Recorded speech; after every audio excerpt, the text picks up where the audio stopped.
did this ourselves. They're coming. It can't be. Where is everyone? Hello, survivors, and welcome back to the Apocalypse Post. I'm your host, Makeshift, and over the last few weeks, we've been concentrating on the Legends of Wasteland City, our original story series, and we just wrapped up our first story, which is a six-parter called Contingencies, written and starring the Skofield's drifters, Doc Skofield and Digits, along with What Breaks. And I just wanted to take a quick break in the format to kind of go back to our original format, which is more like storytelling and interviews, and do a discussion with the writers of Contingencies, Doc and Digits. We have a wonderful discussion about Contingencies, the story, what inspired its creation, and how stories like these help them shape out their role-playing cosplay at events like Wasteland Weekend. We also find out what they thought about the voice actors who recreated their characters on tape, and what it was like hearing their story from a different perspective and in a different style. And for the first time in a long time, we recorded this one in video, so if you want to see what Doc and Digits look like, just switch over to our YouTube channel, which is youtube.com/theapocalypsepost, and that'll be linked in the show notes as well. Well, guys, Doc and Digits are actually two real-life people, in addition to being the characters of this story. Like I said, they attend Wasteland Weekend. They're both absolutely amazing, very engaging, very engaged in the event, always trying to add to it, and incredibly friendly and inviting. They've had me in their camp to have drinks, share stories, and just hang out on numerous occasions, and you can always see them hanging around town in Wasteland City. I don't want to take up too much time. I want to get right to it because it's an amazing interview, so let's get started. All right, Doc and Digits, welcome to the Apocalypse Post. Thank you so much for joining me today. Very excited to be here. Thanks for having us. Absolutely. So I have enjoyed creating this story. Well, I mean, you guys created it, but audioifying it, I don't know. Like, no, I'm a filmmaker, so it's a little bit weird to talk about things in just audio only. But to basically, you guys allowed me to tell this story my way, and I really appreciate that. And it was so much fun. It's been so exciting to hear your take on it and your presentation of it, and we've thoroughly enjoyed what you've done with it, and it's just fantastic. I'm so glad to hear that. You know, it is really interesting because in the filmmaking world, we always talk about there's three movies you make. There's the one you write, the one you shoot, and the one you edit, right? Mm. And so there is this thing where having someone write it and a different person direct it and a different person edit it, it's a real thing because everyone has this layer of discovery along the way. Yeah. Did you guys feel like there was anything along the way that was incredibly surprising, or you're like, ooh, no, that wasn't quite right? Go ahead. I feel like when we very first heard Doc's voice not in Contingencies actually, but in the previous one, the first one that you had done, they went like real mad scientist with it, and I think it's kind of cool in a very original Mad Max sort of way of like the story standing on its own and there being a new spin on it. But like, I think that took a lot of people by surprise. It definitely, in the Contingencies one, I feel like is a little closer to how Doc and I talk. I think that's a pretty fair assessment. I was really impressed at how much the sound and the music added to the story. We had the soundtrack playing in our heads when we were creating it and when we were writing it, but just to hear again your take on it, that it really added so much. Awesome. Well, I appreciate that. And I gotta say, you guys put so much in the actual writing for me to pull clues from, that it was really fun to just go in there and just interpret. And then when I sent it out to the VO guys, Jay, Megan, I'm going to spoil a question for later, but Tim and the Baron and Michael Reed, they all, of course, interpreted it their own way. Yeah. Because I wasn't there like directing them. This was all done over the internet, right? And so they each kind of put their own spin on things, and I would listen back and I'd be like, that's not how I thought about it, but yeah, that makes sense. Like, I can work with that. And there were probably, I think maybe half a dozen or 10 lines total that I was like, hey, can you redo this? Because it's just not meshing, you know? But it was really fun. And this collaboration, it's you guys on the writers, it's me on the editing side, and the narration, and then all the voiceover actors, and then all the people who like made music and put it on this this license-free site that I pulled from. Like this, they don't even know they were part of this collaboration, but it all went together to create this story. Yeah, it really is fun to see how to do that. And as I'm an older guy, I'm used to doing a lot more work in person, and to see all this collaboration being done in isolation, basically, and so remotely, is very impressive. It's very impressive that we're able to accomplish so much with everybody in their own little silo. That's really neat to see. Yeah, and the technology lends to that, right? Yeah. Because if I tried to do this, even 10 years ago or before COVID made it so that everyone was just used to it already, it may have been a bit more of a more difficult task. And I may have had to be like, I can only work with local people. And, you all got to come down to the studio so I can direct you face to face. But now, I mean, people are very used to working on their own. Yeah. Yeah. So can you guys tell me where this story comes from? So that's a big question. I'm not sure how deep to go on it. I think like for this particular story, we had already been building up the whole like touchstone arc, I guess. It's something that we came up with when we first created the tribe to kind of help explain Digits and Doc's relationship, what we're doing out here.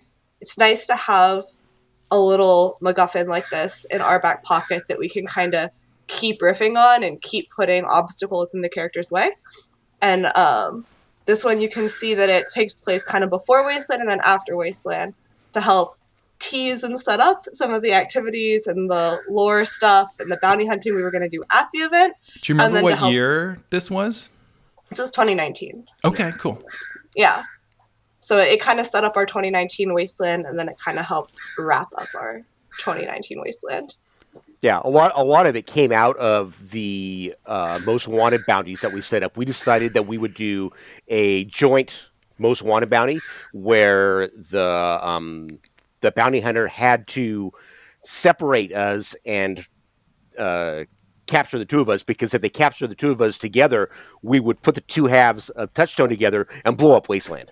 And so it was really kind of funny because for the first year, Digits and I were joined at the hip. We made it really, really hard and did not. In fact, nobody managed to capture the bounty. A couple people came close, but they didn't.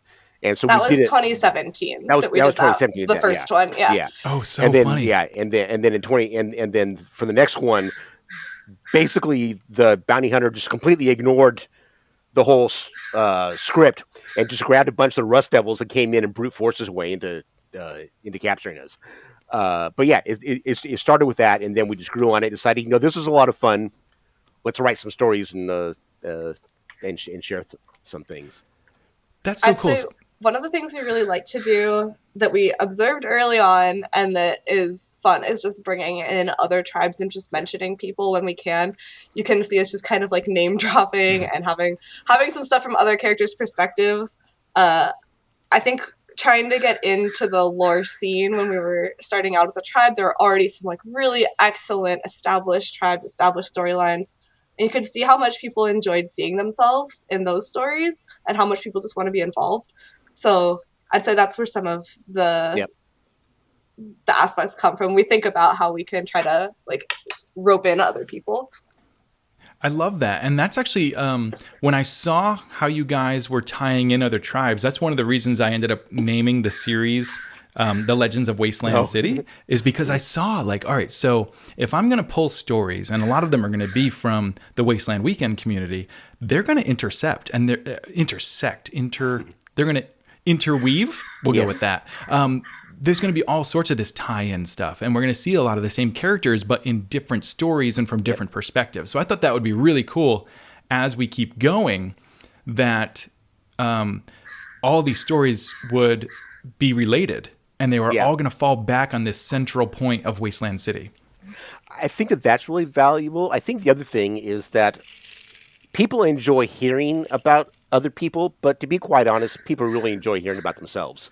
So if you can just put a little bit of that in there, it just gives everybody a chance to go, hey, that's me, and I'm part of the story, and that it's fun and it helps to pique and maintain interest. So yeah, it was really quite intentional. We like the people that we put in the story, but it was definitely intentional. It's like, let's make this appeal to as broad a group of people as we possibly can. Yeah, and I can agree with that firsthand because Adam Chilson, one of the co-creators, or Yes. I'm sorry, not one of the co-creators, but one of the co-owners of Wasteland Weekend, he actually did a whole lore series involving a lot of the Wasteland tribes, and I think this goes back to 2014, 15-ish. And he asked me if I minded if he wrote me in, and I was like, me? You wrote me in? That's Exactly. so cool. Yeah. Yes, please. And it was so exciting to find Makeshift showing up in this story and in a storyline that I had never thought of. Yeah. But he treated my character so well, and it was so exciting. I'm actually hoping to use some of that story on Legends of Wasteland City. So Great. Yeah, we'll see what happens with that. And by the way, who has the bird? It is not me, so I'm assuming. I was assuming it was either you or you're it getting was, background noise from outside, I bet. One Really? second. Yeah. yeah, Let me. it's a crow. I was like, oh man, someone must have a parrot. No, it's a crow. That's a crow in the trees outside my apartment. That's so funny. No relationship. I remember one day when I was living in LA, there was, I always thought this was an owl. The turns out, well, I heard it outside my window one day, and so I repeated it, and then suddenly, right in my window was a pigeon, and I was like, "Oh, it's not an owl. That's a pigeon sound." And now it's looking for a hookup. It was really funny, but yeah, I always thought it was an owl, and then it just wasn't. It was just a pigeon. But it sounds like whoo. Anyway, moving on. So yeah, this story kind of comes out of your cosplaying and building a little bit of your backstory for your characters. Do you guys cosplay anywhere else, or is Doc and Digits the characters? Are they your only ulterior personas? Go ahead. No, we do a lot of different things. I've been involved in Renaissance Fair and acting for over 30 years now, and run a group. Sutler and I run a group on the independent Renaissance Fair circuits, and that's kind of how we roped Ditches into into this whole thing. So we do that. We'll go play at Dickens fairs and other things. I think that Ditches says that she's the player of different hobbies and player of parts and things on her description on Facebook. We do a lot of this stuff. So yeah, and they're all different characters. Doc and Digits is just for post-apocalyptic. I will say that out of all of the different pairs that we have and characters that we play, I think at this point Doc and Digits are the most. At least Digits is definitely the most developed for me. I'm not sure if Doc is for you. You've got a lot of history on some of those roles, but I feel like it feels a little different, and also since for me there's no accent or anything, there's a different affect for Digits, but it's just a little easier to play than some of the more historical stuff for me. Yeah. You know what? You bring up, all right, there's two questions I got to ask based on that. One, how does a festival like Wasteland Weekend compare to like a Renaissance Fair? And I don't mean as a cosplayer, because as a cosplayer, you're kind of doing the same thing. But as an attendee, talk to me about that. Oh, I think that's real clear. I view my role at the Renaissance Fairs as I'm a performer. Whether I'm paid or not, I'm there to entertain the audience. And it's very clear who the performers are and who the audience is. Right. At Wasteland, we're all part of the same group. There's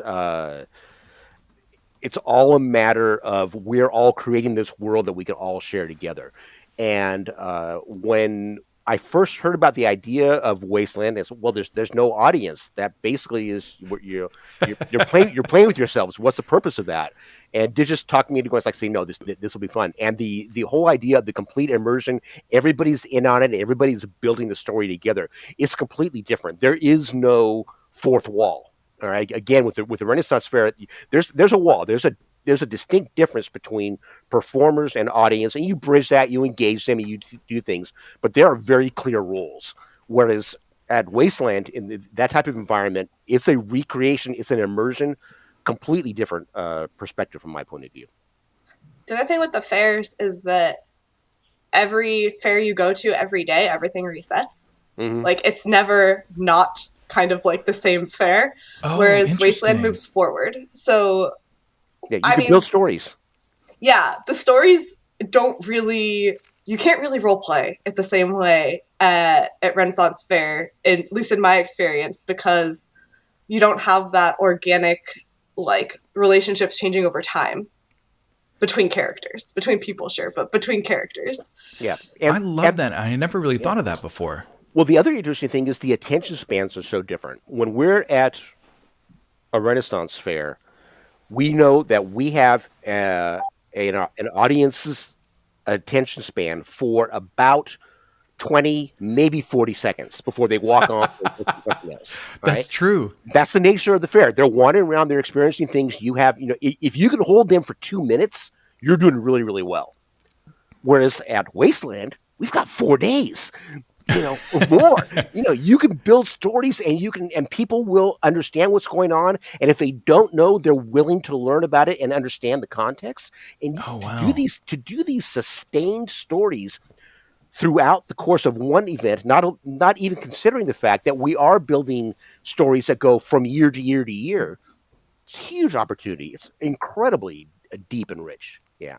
Very different. Yeah, that's amazing. Yeah, because every year you go to the Renaissance Fair, it's almost like it started over. And yeah, you go for a day and you've seen everything. Pretty much. Theoretically, if you've made your way around and seen all the shows and that kind of thing. Yeah. I never really thought of that. And it was interesting because the early years of Wasteland, it kind of was like that. Like, it was just, here's the festival. There's not a whole lot of like longevity in the stories. And then about halfway through, a little bit before Fury Road came out, the lore started to really develop. The interactions between tribes really started to develop, and it kind of just changed one time. Yeah, and it's never gone back. Yeah, and it's kind of cool. I think people really enjoy that, and the nice thing that I like to see is the fact that again, we started not that long ago, but you see the ebb and flow. You see groups come into prominence, and then maybe they stop doing the events, or maybe they fall into a more background role, and other groups emerge.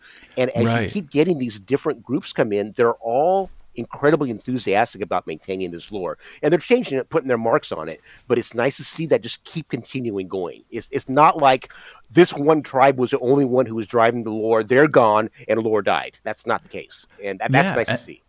And that's true, because also there's like these different centers of lore. Like the Skullduggers are huge, just not black hole, but they're like a star. It's got the gravitational pull of a star of lore. So are the Dukes of the Nuke, my tribe. And it feels like you guys have a whole world of lore that happens very connected with the Green Place. And so there's these different storylines that are happening that are kind of separate and parallel, but also intersect. So depending on what tribes you're walking around visiting, you may end up in a completely different storyline than where you started earlier in the day. Yeah, exactly. Yeah, and I think that's one of the more entertaining and very exciting aspects of it, is that there are so many different stories. It's like real life. All right, if you walk into a town, there may be a driving, compelling, overarching story, but it's not the only story in that town. There are 25 different stories in there, and so I like to see that same. I like when that happens at Wasteland. It makes it rich. That's great. The like organic web that's kind of being constructed, I think, is one of my favorite parts. So, like, we've got a relationship with the Skullduggers, like, early on, especially before we had really put our mark on things. We were like, oh, Skullduggers and Dukes of the Nuke. Okay, that's one of the core They're important. They're important. Let's go pick a side. Let's get in on this. And it was really cool, and everybody, I feel like, made us feel really welcome. And now, if we go off and do some insane storyline, there's a pretty good chance that it pulls in a bunch of other tribes as that web kind of gets tugged on. I love it. I love it. And earlier, Digits, you also mentioned how your character at Wasteland is a little bit more like you, so a little bit more to stay in. And one of the things I've always noticed about Wasteland is people go into character, out of character, back and forth. And you can also just be you, but pretend the world ended. Like, you don't need a character. You can just be like, well, I guess there's no more McDonald's, so I'm going to, check on my my grilling skills again. But what do you guys think about that as far as, like, it's not cosplay light because there's still a lot to it, but it's definitely a lot easier than trying to stay in like a Renaissance character or a Civil War reenactment. Well, I not to like get real deep with it, but the very first year we went to check out Wasteland, we didn't even go in with character names or anything. We started doing bounty hunting, came up with names on the spot, and I just acted a lot more bubbly and like outgoing. And I mean, I wasn't like a shy person to start with, but I kind of like put on this badass edge to try to play this character up. And I ended up going home and taking that with me. And it ended up, I was like, I like that person that I was out there. Ooh. So like, yeah, I mean, I play it up as Digits still, but I think I've become a lot more like the character because I happened upon aspects that I really enjoyed in my real life. Yeah, I'll agree with that. I think that the real key for any type, key for any type of acting or any type of role playing is really to pick some aspect of your core personality and either accentuate it or bury it. And so you're emphasizing certain parts and de-emphasizing other parts, and so that you have some bit to draw on. If you're an inherently shy person, it's really hard to go out and say, I'm going to be this very boisterous, outgoing person. That's a very big change. But to say, I'm kind of shy, but I really want to learn more, I'm going to just knock it up or down a level. It's a lot easier to do that and maintain that for a long period of time. And I think that's a large bit of what we do. My aspects, most of the aspects of Doc are pretty similar to what I am outside. It's just exaggerated a bit. Yeah. Yeah. I like that. And, I don't know if you guys have seen this, but I produced the video that's called "We Are Wasteland." Yes, of course. And this one goes all the way back to 2014. And one of the lines is a place where you can be who you are or who you would be. Yes. And the idea was exactly that. Like, if you're hiding your true self, you can be your true self. Yeah. And if your true self isn't what you want it to be, you can be that. Yeah. And so, it's an opportunity to kind of drop the real world and create whatever the heck you want. And there are people that go out there to be bad guys. There are people that go out there to be heroes. I know with like the performers, a lot of them aren't performers in real life, but they get out there and suddenly, they're taking off their clothes and dancing to hip hop music. It's all sorts of stuff happens out there. It's great. Yeah. And I think that's the thing, is that it should be liberating in that way. I think that by creating a character that is just, again, an extension and exaggeration of yourself, it makes it easier to stay as much in character as possible and be self-consistent as possible for the 4 days. If you do something that's very different, it's hard to maintain that. And then when people interact with you, they don't know how to interact with you because are you in character or not? It's like, I'm Doc. I'm always in character. So they know how to interact with me. And there's an element of consistency, and that lets people, again, play on a more detailed level. If they have an idea of what to expect from me, as long as I'm not screwing with them, they can concentrate more on doing their development and building the scene and having fun with the story, rather than worrying about, well, which persona is Doc now? He's like, no, let's keep it simple so we can actually have fun with it. Yeah, and that's another fun thing I want to bring up is when you go visit a tribe's camp at Wasteland, they already have, either a backstory or a mission they need you to go on or something for you to play into. You don't have to bring your story into a camp. You can just play into theirs once you're there, right? Yes. Yeah. Which is kind of cool. Yeah, it is. Yeah. we had a lot of fun this last year doing other people's quests. Finally, like we were running ourselves into the ground the first few years, just trying to like get the tribe established and get our bounty hunting set up, and we overcommitted a bit, I think, also. But this most recent year, we had some new tribe members that were really also interested in the lore. That kind of, and they were new, so we wanted to show them around. And then we also, I feel like, had a little bit of a more reasonable schedule. Yeah. And so we got to like go to the Boneyard Buzzards and like run some jet, which ties into our story. I got to run some guns for the Dukes of the Nuke with a new friend in the Faceless Merchant. So like it was nice. It was nice to get to experience some of the other tribes' stories that way. Oh, I'm so glad. Yay. Yeah, there's always that balance. And I feel like, people either go in very light and work their way up to balance, or they go in, 100% way too hard. Yeah. They bring a stage and characters and giveaways and all sorts of stuff. And then they're like, okay, we got to bring that back a little bit. Yeah, that was us. Awesome. All right. So I do want to talk a little bit more about contingencies, of course. That's what we're here for. So in the story, how long ago in your tribe's history did all of Contingencies take place? So Contingencies took place right around the 2019 timeframe. So in terms of what years did we do that? So it's fairly recent. It happened about 3 years ago. Now, another question that I thought you were going to ask, I'll answer because it also does really apply to things, is the big post-apocalyptic fall happened about 35 years ago. All right. So it happened before Digits was born. It happened when I was a young researcher. All right. Got so it. I remember what before the fall was like. All right. And that's why we make a lot of references to a lot of that stuff. Right. And it happened after Digits was born. Before Digits was born. So that kind of brackets when, how far we look at things. And then, like I said, these events happened, like about 3 or 4 years ago. Yeah, and it's really interesting when you have... All right, so a lot of stories will either have the apocalypse happen recently, and then there's this midterm where it's been a generation or two, and then there's the nobody remembers, everything is so far in the past, like it's a whole new world.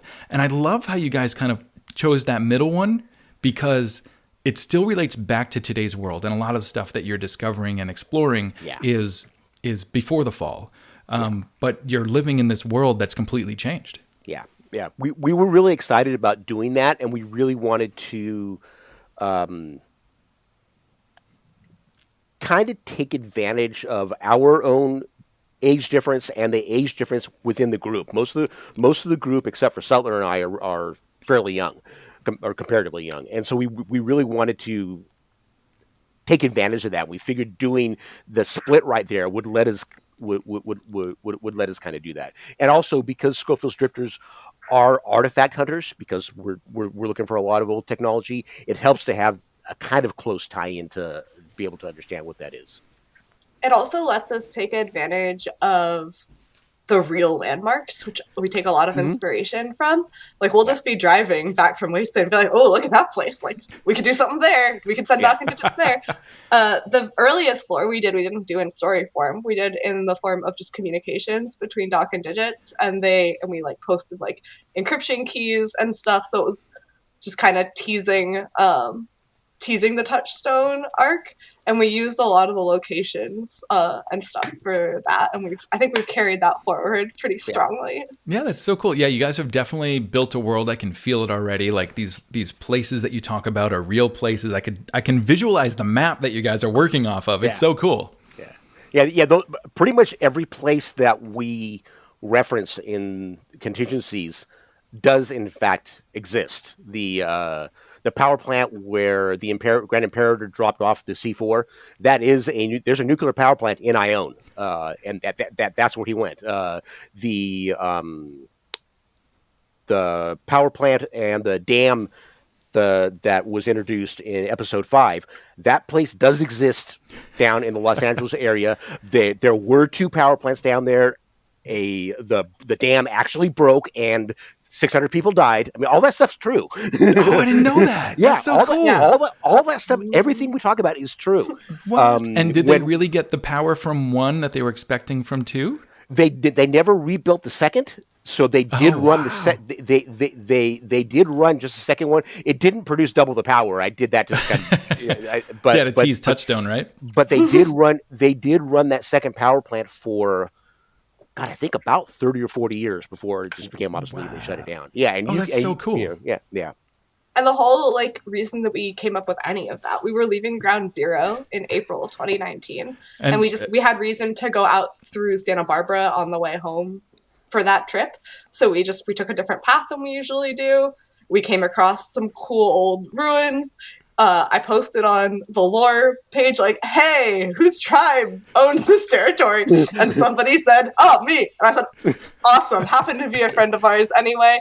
And so we coordinated with them and happened to be the Defenestrant Horde. So that's how you get the confrontation with Primo and Digits and everything. Yeah. So I love it. Well, we were really just actually driving, and we came up with most of the outline of the story on that drive. Yeah. That is where we do most of the brainstorming is on our drives to and from events, because we have 6 to 8 hours of nothing to do. So we talk about that stuff, hope we can remember most of it, and then we get home, we start writing it down and hashing things out. Yeah, awesome. And credit where it's due. Doc does almost all of the first drafting. There's a couple of stories where I've done it, but for the most part, I feel like just process-wise, Doc does most of the drafting. I'm a good editor. I'm less good at composition. And then a lot of the dialogue we'll collaborate on to make sure that it fits our own voices. But Doc's got Digits down to a T, so that's awesome. I don't usually have to change anything there. Perfect. And I do want to mention you brought up Ground Zero, and for anyone that doesn't know, it's a Wasteland weekend. They do the tutorial, almost in theme, but not really, weekend in the spring usually, where the tribes get together and they talk about all the stuff they're bringing and give each other tips and tricks on how to be a good tribe. Usually it's an opportunity for it's an opportunity for the tribe leaders to get together and just bond and exchange ideas and hash things out in a very dedicated fashion. So there's not really a lot of partying. They're workshops. It's actually a business retreat, just so to speak, until nighttime, and then at night there's a lot of partying. Yeah, but definitely that's a great time to. That's when Adam Tilson sets the bar on fire. Yeah. But yeah, so. But again, wherever we're traveling, whenever we're traveling to and from events, if it works out to where we're together, that's where most of the stories come out. Gotcha. Cool. All right. So it's been a few Wastelands since Contingencies took place. Yes. Can you give us any clues as to whether you've gotten this touchstone device working? No. No, I can't give you any clues. I have no comment. Can't confirm nor deny.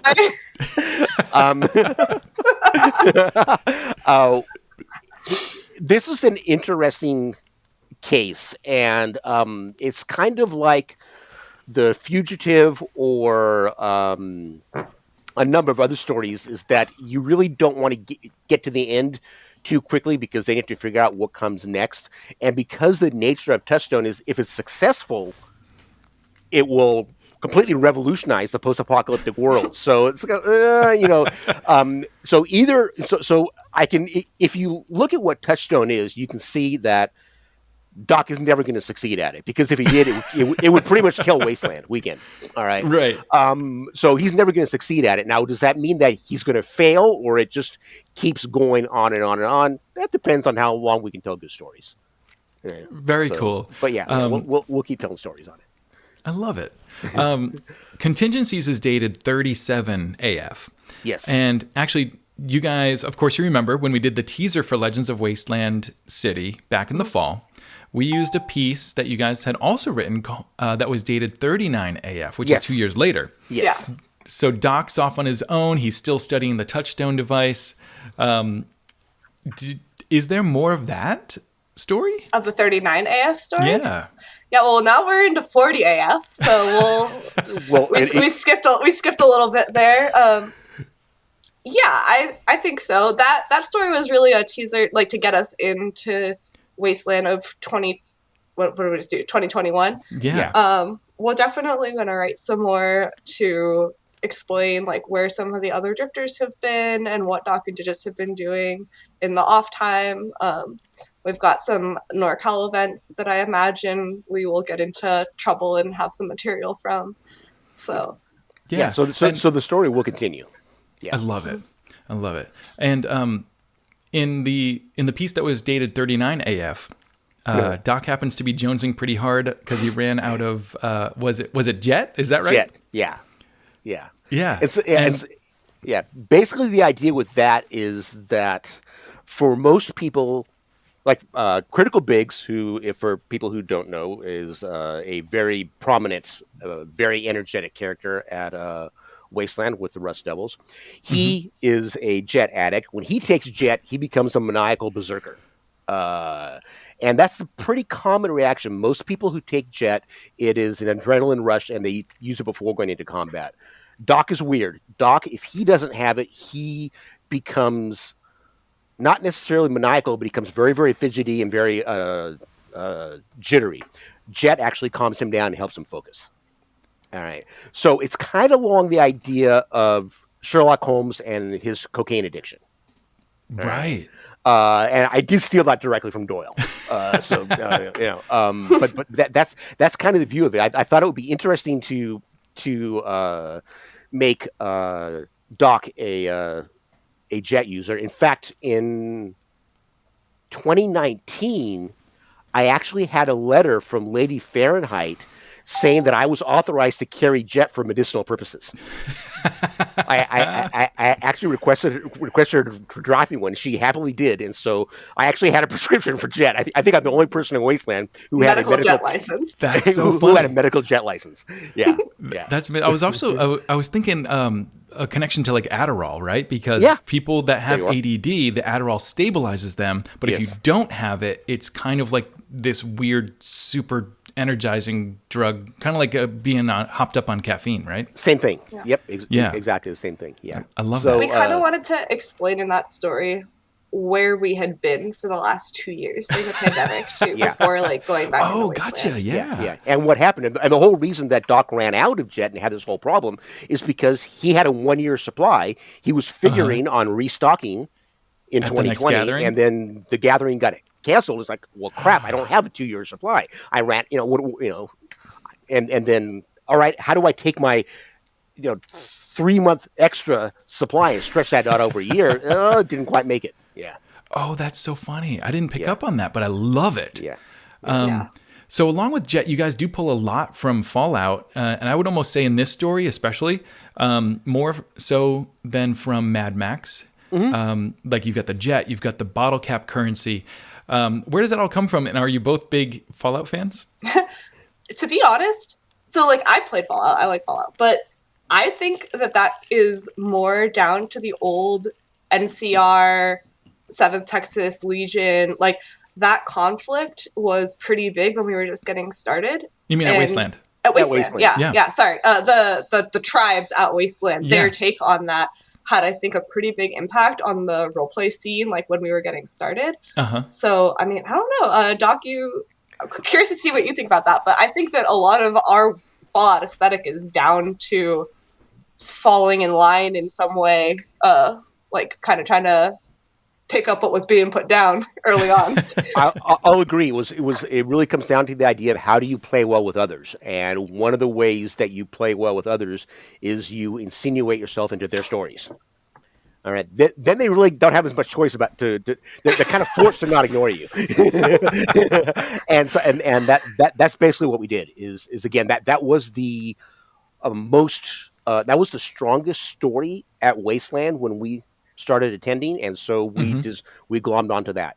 Yeah, I love it. Yeah, and I gotta say, at Wasteland, there's a lot of Mad Max stuff that comes into play. There's a lot of Fallout stuff that comes into play, and it's really fun because we're kind of borrowing these ideas from different stories, and the stuff that works for a real world city like this tends to stick around. Yeah.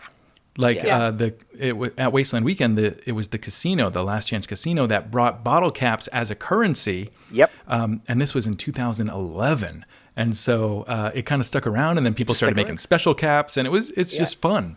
It is. Yeah. Now, one of the things that I want to do a shout out to you, Mike Muchow, the Baron, is the Skullduggers have really taken off this whole idea, and I'm going to get the number wrong because I forget it. The Battle of the 23rd Street Bridge in San Diego. I'm not sure if that's the actual address. But Battle of 5th Street. Yeah. Battle of 5th Street. I'm sorry, Battle of 5th Street. So it's this whole idea that there was a big battle, and whoever wants to can say they attended it, and here's what their experiences were. And it's a unifying format that it's largely a typical improv game where you can never say no. It's always yes, but. And so everybody can say they were at the battle and here's what happened, and nobody can say no, that didn't happen. It's all, this is what my impression was, this is what I saw in this gigantic battle. And I like that inclusion and incorporation that kind of goes over a lot through Wasteland. And that's kind of the idea that we look when we were building the story, how can we build something people can add to and be consistent with and just everybody can get involved in and feel a part of. Yeah, so great. And that's actually right before we started Contingencies with the Legends of Wasteland City. We did an episode on the Battle of 5th Street, and we had the Baron come on, and Tim Cottage, the False Prophet, came on, and also Critical Biggs. So they all kind of gave their rendition of what happened at the Battle of 5th Street, and they were all, kind of in the same area, but they all have different ideas of what happened. Yeah. And they explained how it's an open source game to play. Yeah. And it's really cool.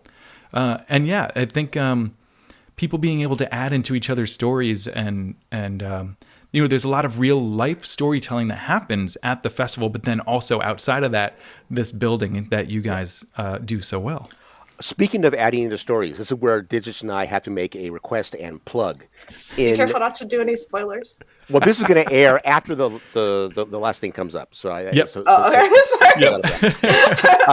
So in the last two episodes, we're at this power plant that's by a hydroelectric dam, and if you hear noises in the background, it's my two dogs that are playing, and I apologize for that. But they're always welcome on the show.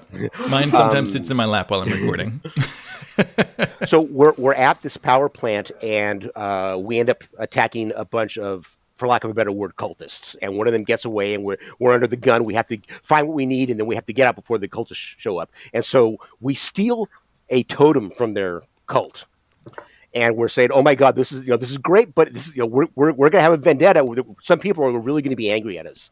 So I'm putting the call out right now. If any group wants to be a cultist and engage in a vendetta with Skofield's Drifters, please contact Digits or I. We'd love to take this further. We created this group; it doesn't exist. So who wants to be a ocean-based cult that wants to play with us? An ocean-worshipping cult. Terror group, not terror group, but they're definitely like a raider group. Like a raider group. Yeah. So if anybody wants to take this role on, let us know. We'll help them create a story, and we'll have some fun. I love that. I absolutely love that. And actually, there's a question one of the listeners put out there. It's kind of neat. So some of you that are listening right now have never been to Wasteland Weekend. And so there's this really cool opportunity that if you want to come, you could follow you could push your way right into an already created storyline. There you are. By naming and becoming this cult. Yeah, I will say there's a lot of flexibility in there too, for what their real motives are. Yeah, we kept it vague for a reason. Yeah, we really don't know anything about them. We really don't know anything about this tribe yet. And we don't even know if they're good or not. You guys went in guns blazing. And they never asked, "Hey, what are you doing here?" They never said, "Hey, stop." I don't know. Maybe it was just Digits' intuition said we should shoot all these bastards real quick before. Well, that's kind of her nature. She tends to be a little bit quick on the trigger. Yeah. Yeah. Well, good thing the male drifters are always. That they always have your back, their Digits. We have a new member named Usher, a young lady, and she is kick-ass. Awesome.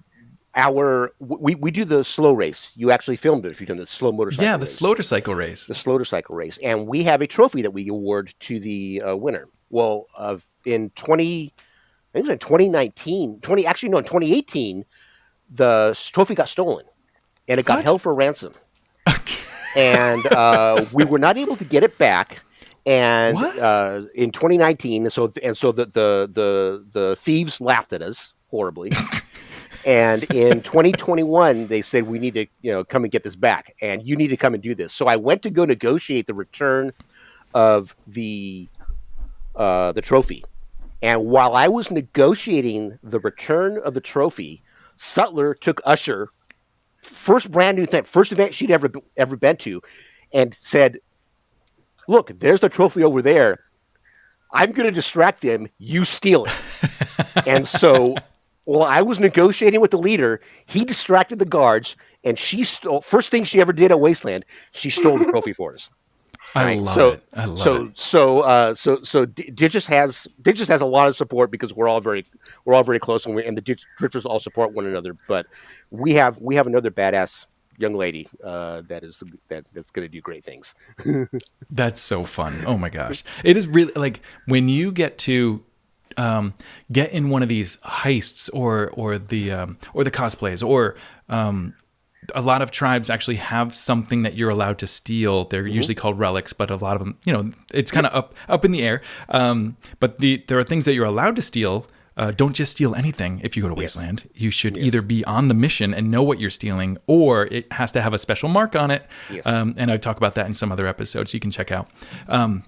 But when you do that, it feels real and it feels fun. And it's like you're playing Capture the Flag as a kid again. It's just great. And the beauty of it is that because this is a social event, it has to remain nonviolent. You're not going to go up and hit somebody over the back of the head and actually mug them. So all these things have to be accomplished through some amount of skill and ingenuity. It isn't just I'm going to go in and point a gun at you because I know you're not going to fire the gun. It better not be a real gun. So we can't end things that way. You have to have a whole army first. Yeah. Yes. And there have been people that have recruited an army like without even knowing them. They say, "Hey, I got to go get this thing. Can I purchase your services?" And then you show up with that army that you just negotiated. You, man, people, it comes cheap at Wasteland, especially when you have a bar. They just did that last year when they decided that they were going to capture Critical Biggs. We actually captured him and took away his flamethrower and did a whole thing. Yeah, we were helping Gemini of Simhoda do her quest line, and I love it. And Digis formed about a 30 or 40. Actually, no, it was I think we counted. It was a 50-person army in less than 20 minutes. Yeah. Everybody wants to be involved. Everybody wants to kill Biggs too. Yeah, that helps too. That does help. That helps. Yeah. Oh, that's so fun. Yeah, that's actually a story I was hoping to get on to the podcast. So I gotta reach out and make that happen. So between chapters 4 and chapters 5, there's a break where the drifters go to the gathering at Wasteland City. You already talked about how there's a reason why it's not on the page, which is, is kind of a setup for your actual games that you're going to play at the festival. But is there a reason why you didn't go back and write the storyline that happened there, like in real time, rather than kind of flashing back in episode 5? Yeah. Kind of. I mean, a lot of it is just because it happened at the event. But yeah, a lot of that was set up for my most wanted bounty, and I had the map that Digits puts in escrow at the end that she had been using to not get killed. I carried it around all Wasteland, and I had this whole complicated quest line where the bounty hunter had to get a sniper rifle, set up an ambush. There's a whole thing, and it just didn't happen. So I don't know. I think it would have felt kind of disappointing, I guess, for me at least, to have pretended that somebody got the jump on me and did a whole ambush. So at the end of the event, in chapter 5, that's why you hear, okay, the Khan and Digits actually just came to an agreement and put it in escrow, and we moved on from there. That's kind of how that actually ended up being resolved. Is at the end of the event, I went over to the person who plays the Khan and was just well, bounty hunter failed. How are we going to move the story on from here? And that's what we decided together. I think I one love other it. aspect is that a lot of the writing that we do for Schofield Drifters, the contingency story, and the other stories, really we write those because they're fun for us, first of all, and secondly, we want to build anticipation for the Wasteland Weekend event. So we typically write these stories in the summer leading up to the event, and then we have the event, everybody has a great time, and so afterwards we want to take a break, and by the time we get back to writing, enough time has passed to where there really isn't that much interest in recapping. Besides, all the people that were at Wasteland know what happened. We want to start building anticipation for the next year. And so these stories usually really center on filling the gaps between the events at the actual city, and are usually done to build anticipation for the next year. Yeah. I love it. So in the Legends of Wasteland City version of this, the voices of the Grand Imperator and Beklar Beck were voiced by prominent Wasteland Weekend celebrities. We'll call them celebrities. That's fine. They're very large characters at Wasteland. Did you recognize them when you first listened? I did not, to be honest with you. I had to wait until I actually went and looked at the credits to see who they were. I just, part of that is that I got so excited about getting immersed in the story that I just didn't even, it didn't even occur to me. So great. Yeah. So and I think that's a testament to the way that you crafted and edited the presentation and their skills. Yeah. Awesome. Yeah, they both absolutely crushed it. And it was so fun because it was just by chance that they happened to be in the same place. Yeah, I'm glad that they were able to do that because it certainly added a depth to it. Yeah. Yeah, and of course that was the false prophet playing the Grand Imperator and the Baron playing Beklar Beck, and they absolutely crushed it. I was so happy with it.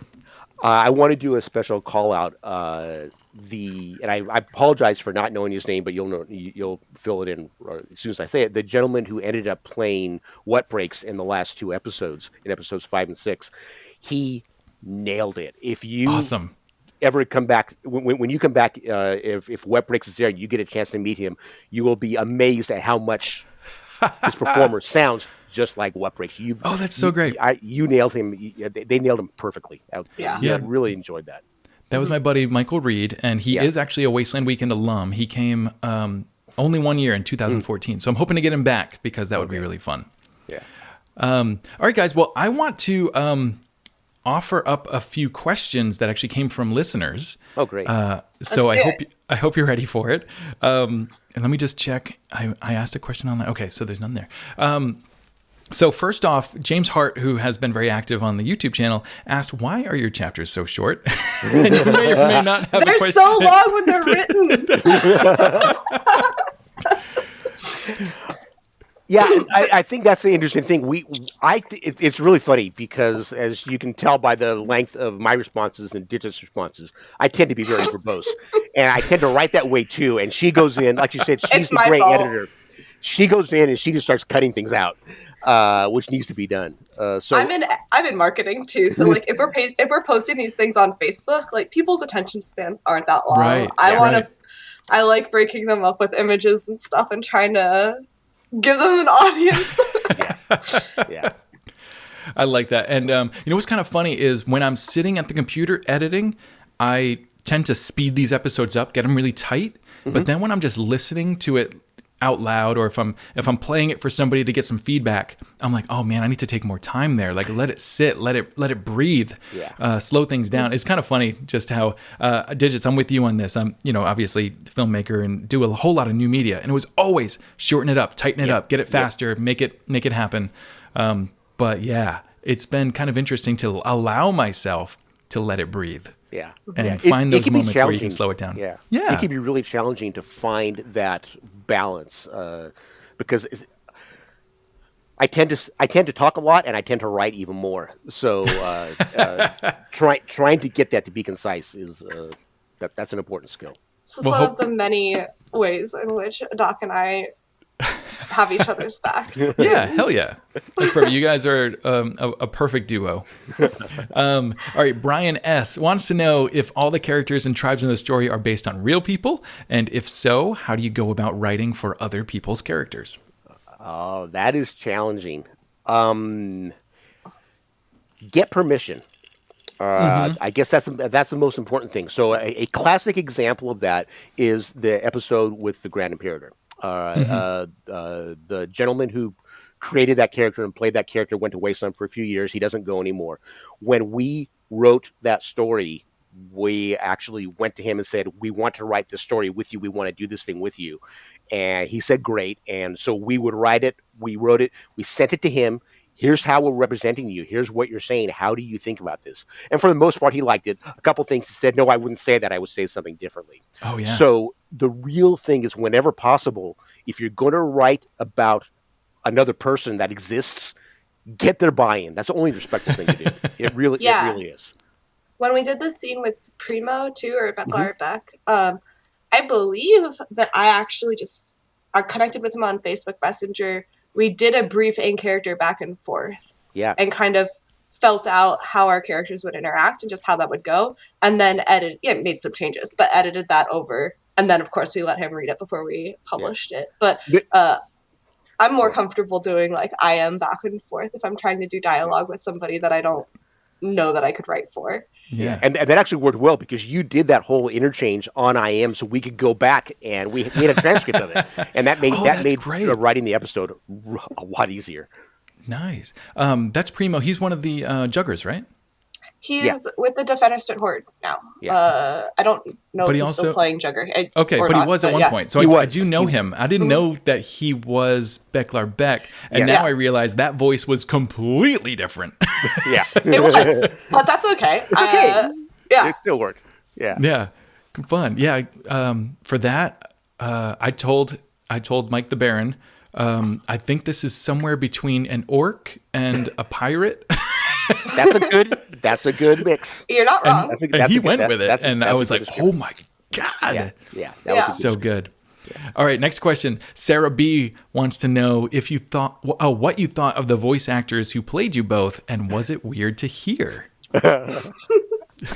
It was weird to hear me. I thought that the voice for Digits was really a good interpretation. It's different, but it was a really good interpretation, and it was definitely weird for me to hear Doc's voice. I liked it, but it was strange.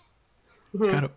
I really like the direction that the voice actor took for Digits. I think that she sounds fairly similar to a lot of, like, badass female action heroes in, like, movies and games and stuff. It's like quite a bit more neutral than the voice for Doc. So I find that really easy to identify with, because I play all those games. Oh, right, yeah. My girlfriend thinks it's really weird. She's like, that's not how you sound. It doesn't really weird me out.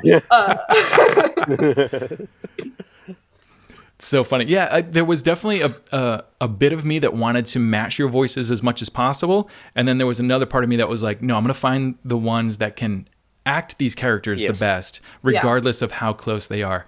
That was a good. I think that was a good call on your part. The voices don't have to match. They don't have to match. Yeah. Yeah. And actually, a thought that I had, I was hashing this out with somebody, and the thought was, if there's someone out there that's listening to this show that's never been to Wasteland Weekend, and I'm sure there's plenty, and hopefully down the line there'll be plenty more, that they would then possibly make the pilgrimage to Wasteland City, the actual event, and come and meet you guys and be like, wait, you sound so different. You know, like, but that's a possibility, is that somebody, you know, that's a fan of the show, then goes to Wasteland Weekend and discovers that, hey, wait, this world is real. Yeah, how Mad Max is that, though? Yeah. Right? Like, to have the story change and spread, and then have, you know, who knows what the reality is, right? Unless you're there to see it yourself. Yeah. Oh my gosh, it's so fun. Next question. Colin's wondering how many drifters there are, because you allude to plenty in this story, and that's in real life and in your original story. Nobody knows. I like that. I think we can safely say how many boots we had on the ground in 2021. Yes. Oh yeah. We had, to be of 6 or 7. I think we had 6 drifters on the ground, like, that were, like, officially, like, drifters came, set up, built, camped with us and everything. We have some other friends that have moved on into different tribes, moved off to do their own thing, that are kind of like honorary drifters to the extent that they want to be.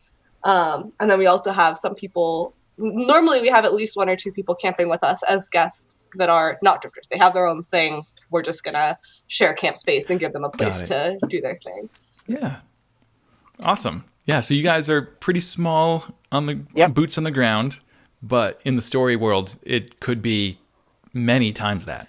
It's not huge, and again, one of the things, and I think that we, I know we did address this in a couple of episodes, is the fact that the drifters don't hold any territory like most other tribes, and so when we're not at Wasteland City, we're drifting, we're scattered all over God's green earth, and doing different things, and I really kind of like that aesthetic because it explains. If it actually reflects a little bit of reality, because our people are a little bit widespread, and it gives us opportunity to say, oh, there's somebody over here. This happened. There was somebody over here. And I think it gives us a lot of really great story opportunities. It's fun. Yeah. Cool. Yeah.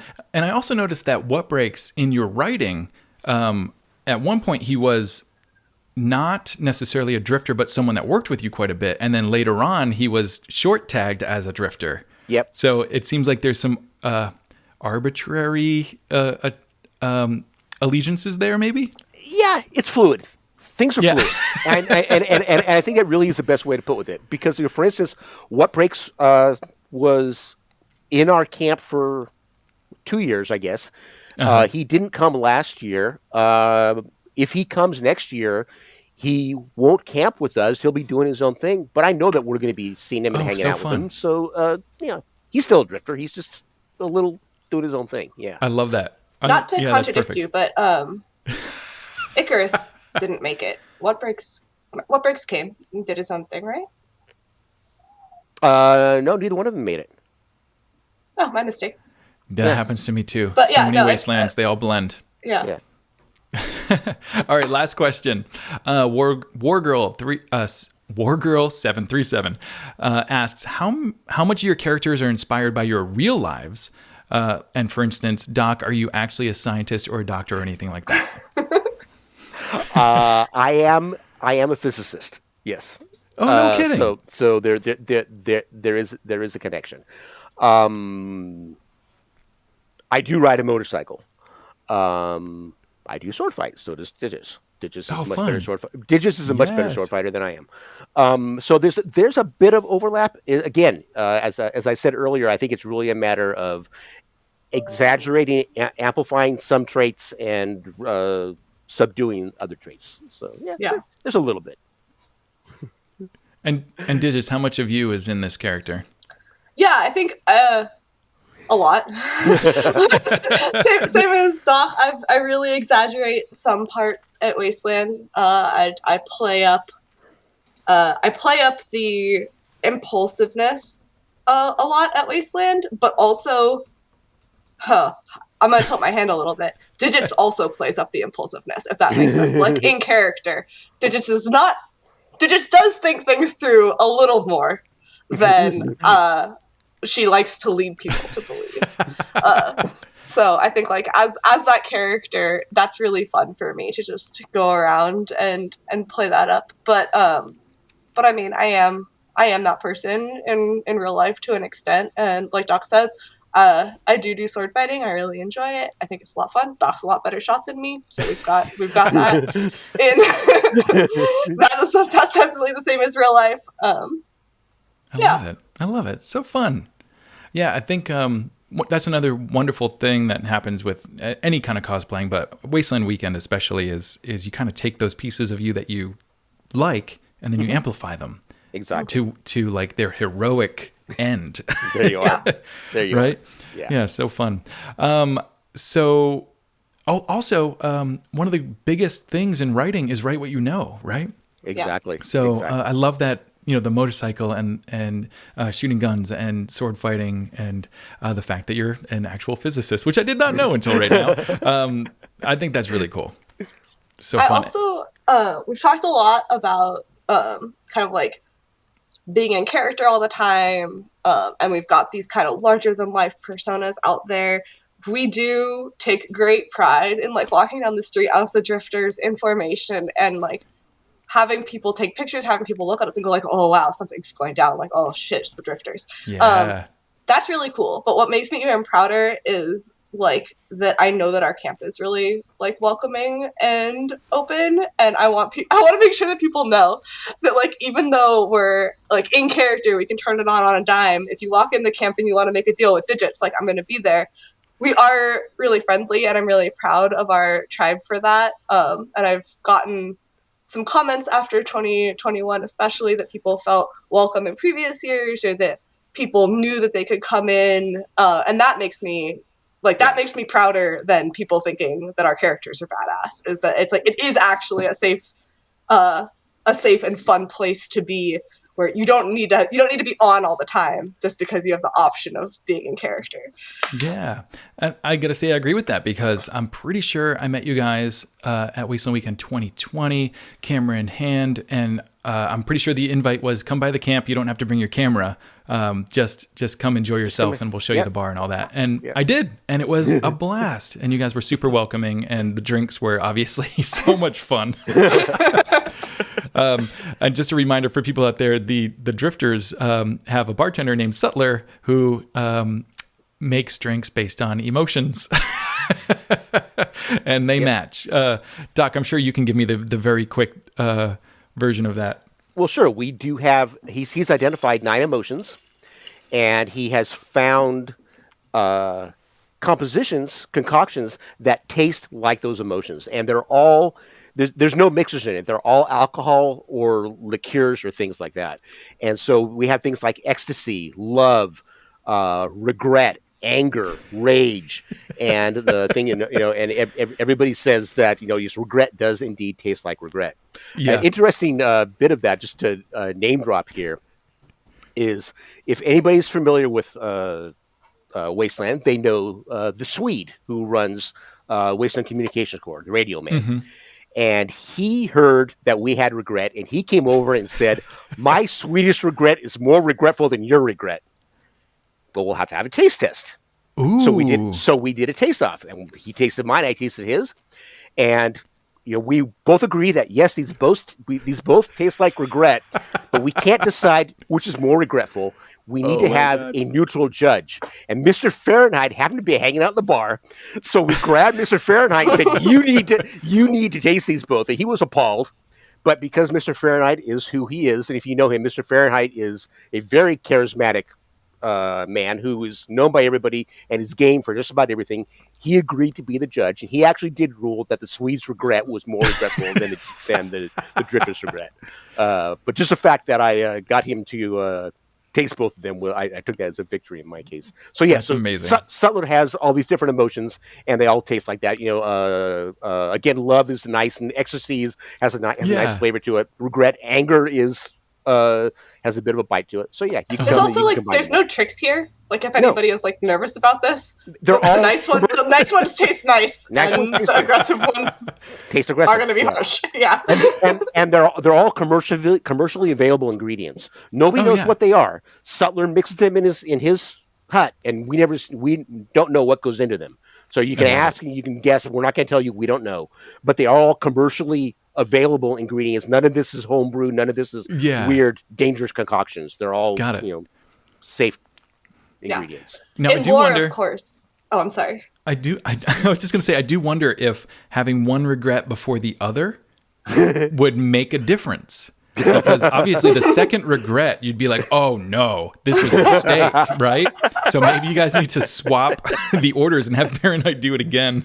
I will tell him you suggested that, and we'll see if we can arrange a rematch. Yeah, that would be the trick. Can you get Fahrenheit to do the test again? All right. Well, I know that we've gone a little bit over here, but I want to, so I'm going to wrap things up.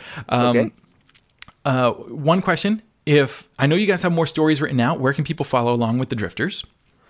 Oh, definitely on the Skofield Drifters Facebook page. There is a Facebook page for that. It has all of our stories in there that we've written, including all contingencies in all their glory. And that's also where we will post new written stories. Fantastic. So I'll link that in the show notes below. Thank you. My request for you guys is, can I have another story for season 2? Oh, I'm sure that we can get something together for that. Most likely, as we said, our next set of stories are going to be about the other members of the Drifters. I think people are tired of hearing about Doc and Digis after so much. But yeah, we should be able to have a couple stories for season 2 for you. Perfect. I love it. Well, thank you both so much for sharing the story. It's been such a delight to work on and make part of the Legends of Wasteland City. I hope you guys stay tuned for the others, because there's going to be more cool ones coming up. Can't wait. I'm very excited to hear the other ones. And thank you again for such a phenomenal job you did on bringing our written words to life. It really was wonderful to hear. Absolutely. My pleasure. And of course, I'll be seeing you guys at Wasteland Weekend this year, right? Oh, of Absolutely. course. We'll be there. Awesome. All right. Well, Doc and Digits, thank you so much for being a part of this and being open to me kind of putting my spin on it. So I really appreciate you, and I love you both as people, so I can't wait to see you in real life again. Thank you so much. Thank you. Thanks a lot. Awesome. And for you guys out there, I hope you enjoyed today's episode. If you did, make sure you slam that subscribe button wherever you're listening. If you really enjoyed today's episode, make sure you share it with a friend. And if you hated it, send it to an enemy, along with a MacGuffin that they'll never quite make work. I'll see you next time, survivors. Stay alive.